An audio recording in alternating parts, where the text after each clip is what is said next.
Bueno, es un placer compartir los datos del Endo Real World Data. Es un estudio en vía real con semaglutide oral y el impacto que tuvo la atesora que en noviembre había más de 4.500 revisiones, o sea, lectura a texto completo. Ya tenemos 5 citaciones y está en el mayor índice de impacto de Admetric en cuanto a difusión.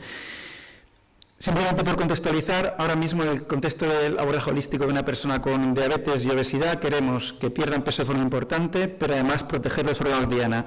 Y cuando se planteamos ese estudio teníamos una duda clínica, teníamos un problema de disponibilidad de agonista receptor de GLP-1 subcutáneo, que persiste en la actualidad, y teníamos una opción oral. Pero no teníamos estudios comparativos y el problema fundamental de los ensayos clínicos que permitieron aprobar sema oral es que adolecían y tenían sesgos importantes de no meter personas complicadas en edades avanzadas de la vida y sobre todo que el número de mujeres era muy reducido. Con eso planteamos ese estudio retrospectivo, multicéntrico, potenciado o partida de Isabel, pero bajo el paraguas del área de diabetes de la Sociedad Española de Endocrinología. Y conseguimos incluir 1.018 pacientes, es el estudio de mayor número de pacientes implicados y eso nos permite hacer un abordaje totalmente distinto a lo que está publicado hasta el momento.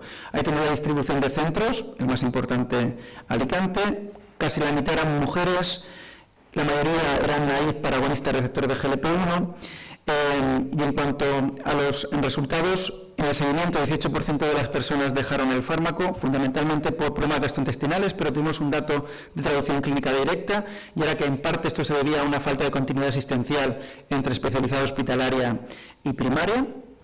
Y luego, en cuanto a factores de persistencia del tratamiento con semaglutide oral, luego podemos comentar si queréis, el mayor peso y la prescripción por parte del endocrino pues favorecían que la persona mantuviese el tratamiento con semaglutide oral. Si ponemos el foco ahora en los objetivos principales, uno de ellos era una pérdida de peso mayor del 5% junto con un descenso de un punto de glicada. Esto lo conseguimos en torno al 40% a 12 meses de seguimiento y más en personas con peor control metabólico, peor peso. Esto es la regla del contrimás. Contrimás peso o más glucosa, ese tipo de terapias es mucho más eficaz.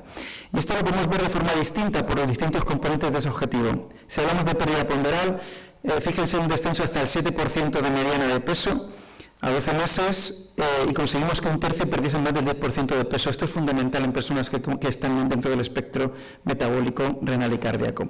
Y si ponemos el foco en cuanto a control metabólico, descenso de hasta 1,1, es la terapia oral más potente de reducción de hemoglobina glicosilada, y si lo vemos desde otra óptica, pues podemos ver que a los 12 meses conseguíamos que 2/3 de estas personas estuviesen en un objetivo de control de glicada por debajo del 7%. Pero probablemente lo más interesante es lo que tenemos aquí, factores asociados a conseguir el objetivo principal, que era el combinado de pérdida del 5% y también descenso de un punto. Lo que os he comentado, regla del contrimás, a peor control metabólico y más peso, mayor beneficio, pero lo más importante no es lo que está en rojo, es lo que está en negro. Esta eficacia es independientemente del lado de la persona, del tiempo de evolución de la diabetes, de que tenga una enfermedad renal crónica y de que emplee un SGLT2 y que sea una mujer o un hombre. Por tanto, contestaba la pregunta de que la terapia, desde luego, que era eficaz en cualquier escenario en personas no seleccionadas. Pero una gran potencia conlleva una gran responsabilidad y, por tanto, era importante qué pasaba con los eventos adversos. Aquí hablamos simplemente de que se describieron, en absoluto estamos hablando de que es una relación causal. Una hipoglucemia, 2 pancreatitis aguda, que seguro que vio Quique y su equipo, 4 pacientes tuvieron un evento cardiovascular mayor y 2 fallecieron, uno por accidente de tráfico y otra por causa desconocida. Y por tanto podemos concluir, contestando a la pregunta inicial, que sí, que en vía real, en personas no seleccionadas, con un adecuado balance hombres-mujeres, el tratamiento con sema oral es eficaz, es seguro. Conseguimos en un tercio perder más de un 10% del peso, eso es muy importante, y 2 de cada 3 consiguieron un buen control metabólico, independientemente, como he comentado, de las características del paciente. Y esto nos da mucha seguridad en la incertidumbre que teníamos en ese momento de tener que utilizar fármacos que teníamos poca experiencia, y nos facilita la toma de decisiones clínicas, y por supuesto el perfil de eventos adversos era superponible a lo que sabíamos como semaglutide como molécula con la experiencia previa que teníamos con semaglutide subcutáneo. Y muchas gracias por vuestra atención.